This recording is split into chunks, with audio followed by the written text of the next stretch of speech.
Hi everyone, it's Jessica. Welcome back to my channel. Today we're starting week 3 of the Holly Jolly Sampler Quilt Along. This week we're making 2 new blocks, the Jam Thumbprint and the Peppermint Bark block. If you noticed, I renamed all the blocks in this quilt along after Christmas cookies. So these aren't the traditional names for the block, it's just what I have named them for this quilt along. The Jam Thumbprint block looks like this. And the Peppermint Bark block looks like this. So let's get started. This week we are making 2 different types of blocks. We're making 1 Jam Thumbprint and then we're making 9 Peppermint Bark blocks. For the first block, the Jam Thumbprint, I went ahead and I prepped almost all of the units that we need for the block. So I went ahead and made these. These are quarter square triangles and we've made these before. We do it exactly the same way. Use 4 triangles, turn it sideways, sew them together here along this seam and then sew them together on the other seam. In the pattern it calls for the same white in both positions. In mine I decided to change the center white and let me show you why. Okay, so these are going to go north, south, east, and west. And I'm putting this dotty print in the inside. That's what I planned. And then this gets filled in with sawtooth stars. We've made these before, so I went ahead and I made them all. You're going to start by making stitch and flip flying geese, and then you'll assemble the squares, the flying geese, and the center square together to be a star. We need 5 of these for this block, and they're not going to lay flat because I didn't press them, but they'll go at each corner. I'm using the ones that have this background print here, and you can see the outside of my quarter square triangle has that as well. So this will go here. And then for the inside one, I use the dotty background so that when I put this in the middle here, the dotty portion of the quarter square triangles matches with the dotty portion of the stars, and then my outside stars are going to match this outside portion. Now, you don't have to do that. Again, as the pattern's written, it calls for 1 white throughout the whole block. I just thought that I would change that up here. So once you have all your pieces assembled, you can then assemble your block, and I'll just assemble this like a big 9 patch. The block has a lot of seams, so if you're worried about it feeling thick or anything, you can go ahead and press your seams open. That will help lessen that bulk at each intersection. I just need to make sure I'm putting the right star in the middle. Here it is, the dotted one. And then every time I'm putting the quarter square triangle down, I'm making sure that my dotted ones are going toward the inside.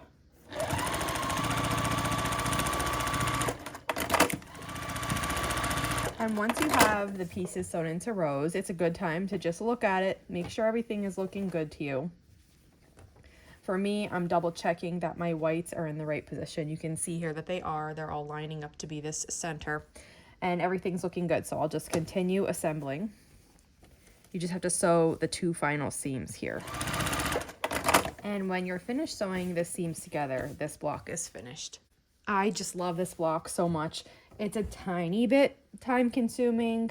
I don't really find that it's fussy per se, but your seams can get bulky, but I think it's so beautiful. And I love how I changed the white in the center, and now this is kind of like its own little feature piece.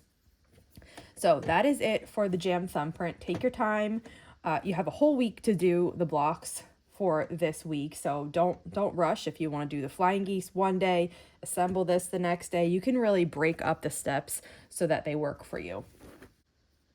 Now, the next block that we need to make is the Peppermint Bark block, and these get sprinkled throughout the quilt. I have my pieces here to make my half square triangles, and I know the pattern calls for 2 at a time, but even when a pattern calls for it, I always cut mine down the center. So this is the same thing. If I were to put this together, this is the same exact size as the 2 at a time. For the 2 at a time, you would draw a line down the center with your pencil and then sew 1/4 inch from the center line on each side. And when you cut on the center line, you'd be given 2 half square triangles. I prefer to make them 1 at a time.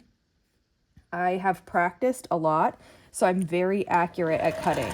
And when I can cut this accurate piece, triangle, I start with a square and then I cut down the center.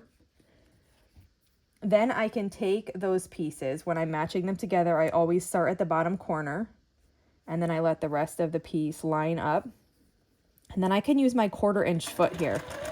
And I find that these are very accurate without having to pay much attention to it.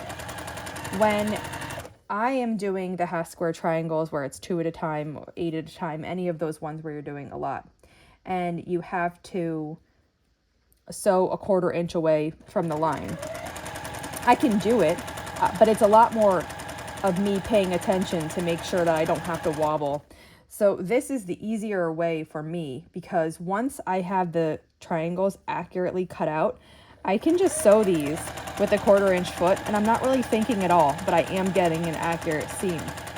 So after they're sewn like this, I just cut them apart, and then we have a half square triangle that's made to size. This doesn't need to be trimmed with a ruler and a rotary cutter at all. It's just ready to be used.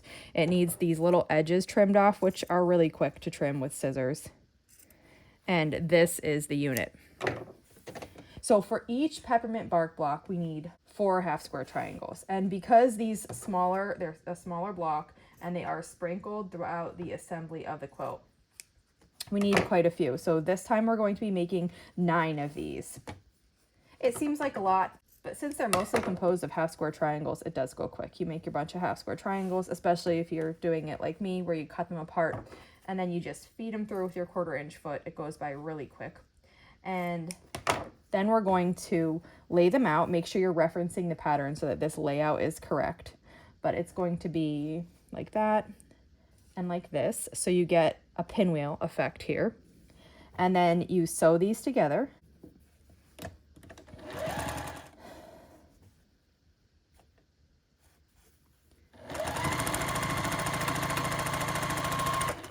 And then after you sew them one way, you can open them up and sew them the other way.